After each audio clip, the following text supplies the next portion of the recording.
Hello, students, and welcome to Module 11 of Business 105 Social Media Marketing. In this module, we're going to be going over events and on-site social media, live stream, Twitch, and at the end, check-ins, discussions, and assignments. So for events and on-site social media, this is actually something I do with my business a lot. I work a lot of events and do on-site social media. Even though the races I do are in the middle of nowhere in the mountains, we have tools such as Starlink right now, which are amazing. So the technology, as the technology is growing, we're able to showcase these races more and more. Some of the learning outcomes for this module is to understand the role of on-site social media, develop strategic on-site social media plans, identify the best social media platforms for events, create engaging real-time content, measure the success of on-site social media efforts, and incorporate user-generated content, which we all know is UGC. So for on-site social media at events, this is using a social media platforms live during an event to engage attendees, promote the event in real time, and to amplify reach beyond those physically present. The importance of this is that it increases event visibility, it engages a wider audience in real time, it provides opportunities for user-generated content, it also boosts real-time engagement. So with the live updates and posts, it keeps both attendees and online audiences engaged, and it also fosters an interactive experience through hashtag, polls, and mentions. How it amplifies event reach. Attendees share their experiences, increasing event exposure to a broader audience. It expands the event's impact beyond its physical location. It also creates a lot of buzz. It creates a sense of FOMO, fear of missing out, driving future event registration. So if it's an event that you have annually, it's getting people excited and giving them FOMO, and they want to be a part of it the next year, the following year. It promotes trending topics and hashtags related to the event. Here's a couple videos that I was a part of last year at the Moab 240 race. So I was the media director here. I did a lot of updates live. I did a lot of interviews. This is a professional ultra runner, Jeff Browning. He's like, for you SoCal skateboarders, this is like the Tony Hawk of trail running and ultra running, Jeff Browning. He's also my good friend and my coach, my running coach. So if you want to click on these two, you can look them up. If you can look at the engagement on them. I know this is a smaller sport. This isn't NBA basketball, but this is considered a lot of engagement. Anything over like 300 is a lot. I don't even know when these are actually screenshotted. There's probably a lot more, and there's probably a lot of views as well, but I didn't add that info in here. So some of the event hashtags, you create a unique, easy to remember hashtag for the event, encourage attendees to use the hashtag to share their experiences. Live posting, post real-time updates on key moments such as guest speakers, performances, or special announcements. So while people were waiting for runners to get into this aid station, I ran around like a crazy woman and did a whole bunch of interviews for this one to keep the audience alive and engaged while they waited for their runners to get to the aid station so that they could see how they were doing. Interactive polls and questions and answers, engage attendees with live polls, questions and sessions, or giveaways. Use platforms like Instagram stories or X polls to gather audiences' responses. So this one here, it might have been a contest I was doing or maybe just a morning update. This particular race was 5 days long, plus the day before the race is all the excitement and check-in. So it's a very long race. So and you could go 8-10 hours between aid stations, so it's a very long race. People have a lot of downtime, so that's where we had to come up with all the posts to engage people in and keep them interested. So types of on-site social media content, you have behind the scenes content, show setup, backstage moments or preparation, UGC, encourage attendees to share their experiences using the event hashtags, feature attendee posts on the event's official social media pages. Live streaming, we had live streaming going to our YouTube channel. So we had a person who was taking care of that, along with professional photographers along the course. So you stream key parts of the event using platforms like Instagram Live, Facebook Live, or YouTube. We preferred YouTube for the best connection, and there's just so many features to it. Allows people who couldn't attend to participate virtually, so a lot of family and friends were able to see their loved ones or follow along their favorite runners. Photo and video highlights capture memorable moments for the event and share them in real time. Use Instagram stories, Reels, or TikTok to create engaging video snippets. Here is a screenshot here. the start of the Moab 240. This is the founder and race director on the microphone. This is the start line. These are all the spectators. This is me here, and I'm holding the camera that has the direct feed to the YouTube channel. And then there was someone who was on the computer checking the YouTube, an IT guy, live stream guy. So we all work together as a team, and then the photographers are kind of back here capturing the runners with their face. So if you can see, this one had 1,642 comments or engagements, likes, excuse me, this was likes, and you can see that. More screenshots. You can click on these links here to view them. The day before, when runners were checking in, I was doing live interviews with all the different types of runners, and capturing their stories. So really telling stories of these live events. This one was 338 likes. This particular runner story, and I was doing these all throughout the race. As a Mexican immigrant, this particular person didn't see many others like him in the endurance space, so he started sharing his journey to inspire others. That's how Si Se Puede, Yes You Can was born. Great stories. He did finish the race. Again, this is a 240-mile race. This is the other race director, and we recreated fun videos during downtime with our contests and giveaways, which really kept the audience active and engaged. So this one, our first giveaway of the Moab 240 race. Comment your answer by 5 p.m. Saturday. Good luck. U.S. residents only because of shipping issues. But we had him come out of the porta potty and just did a bunch of funny stuff and had questions like, how many liters of soda do you think the race went through? And it was some crazy amount, like 400 liters of soda. So super fun to do those type of things and to come up with those sort of engagement posts. The best platforms for on-site social media.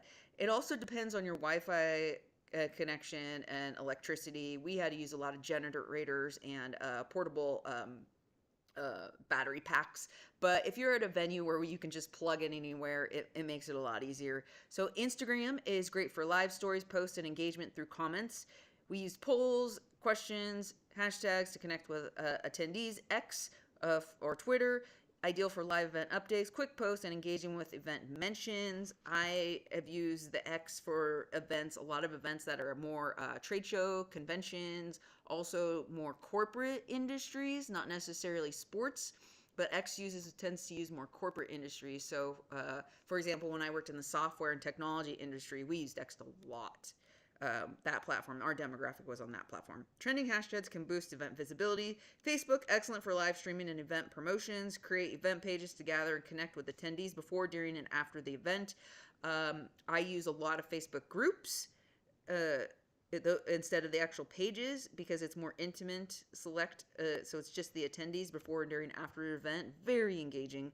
YouTube connects to the live stream, allows viewers to engage with each other via the chat. The chat can get crazy with this sport. Again, this is not NBA basketball, this is ultra running, but for us to see this sport grow just in the past 10 years is just incredible.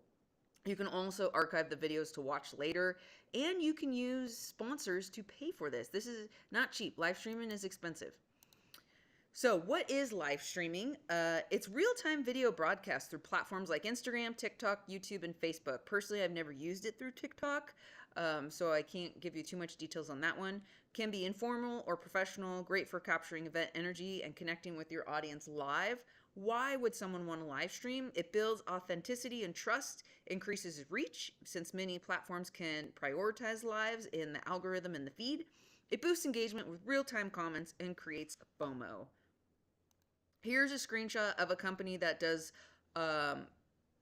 this is the company that first came out with the broadcasting live stream in this particular sport.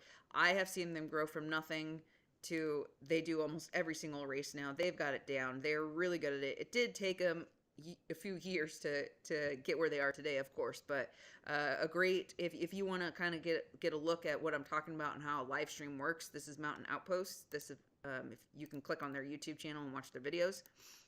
So when to go live at an event kickoff, when the doors open, guest speaker or performance, behind the scenes prep, that's super fun to watch. I love watching behind the scenes. Winner reveals, product launches, giveaways, Q&A with staff, athletes, or influencers. Final tips, confidence comes with practice, press go live, even if it's not perfect. Think of it as FaceTime with your followers, authentic over scripted. the confidence thing is hard, especially at first when people might comment in the chat like what they're expecting. They're not getting what they're expecting because you're new to it. You cannot let the chat comments get to you. Easier said than done. I've seen both negative and positive comments on my work and when I'm in the live stream commentating as well. It's just one of those things. You can't take it personally. You're never going to make everyone happy. So on the other side of the camera, here's a race that I worked for. It was for this company, Mountain Outpost. I ran up and down this aid station for hours, just capturing all the runners coming into this aid station with the gimbal. So this screenshots here are actually from the YouTube screenshots.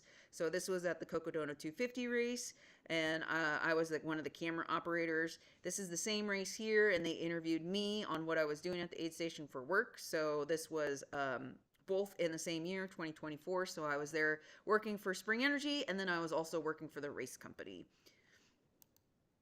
Here's another screenshot. So this is me holding the camera as these two runners are coming into the aid station. This is live. This is a very popular runfluencer. These two guys happen to have a really big podcast for ultra running. They're also my friends, so it made easy conversation. People, I had headphones in, so if people are asking questions, I was able to ask them questions, then they were able to answer them back. You can see the chat. This is the live chat in the YouTube page. And let's see here. We had, it usually says how many people are viewing. I don't know if it's, I can't see it exactly right now, but they have 32,000 subscribers, and it would show you how many people were viewing. I probably cropped it out. How many people were viewing and online during this time. So here's just, I mean, the chat was just going crazy. It was really engaging.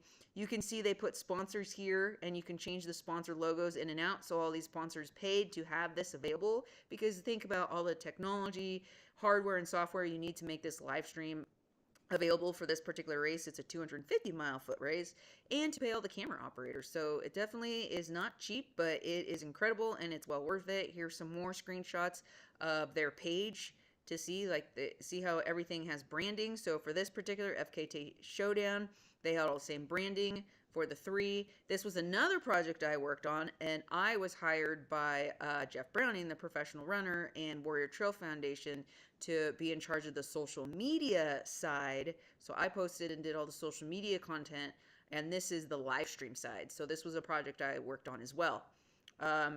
And these are just all different races. So you see this race, they have the same branding. This race here has the same branding, and this race here has the same branding, so et cetera, et cetera. Pretty cool how you can add all these features to the YouTube. You can create these graphics in Canva, which we learned earlier this semester. So it's all connected. So tips for success in live stream: plan in advance, have a social media strategy prepared to go with it. So again, I did the social media for this live stream. Including key posts, times, and content ideas, assign roles for content creation and posting during the event, use real-time analytics, track engagement, hashtag usage and mentions during the event, adjust strategy on the fly if certain content performs better, encourage attendee participation, offer incentives for attendees to share their posts such as contests and giveaways, feature attendee content on big screens or social media shoutouts. So moving on to Twitch. Twitch is also a live streaming platform, but it was originally built for gamers, but is now used by creators of all kinds to stream. So video games, talk shows and interviews, cooking demos, art, music, workouts, in real life, daily life, travel, and events. So fun fact, I'm actually not an active participant in Twitch. However, my best friend's sister was originally on Twitch years ago. This is her, Muerte Muese, and she is a famous gamer. Video gamer. She always has been, and she's been on Twitch for the beginning, so I thought I'd use her as an example here. She is from North County, San Diego, so Loco SoCal, and these are her live channels. You can see on the side, for those that don't know what the platform looks like, this is kind of what the platform looks like. So why does Twitch matter in social media?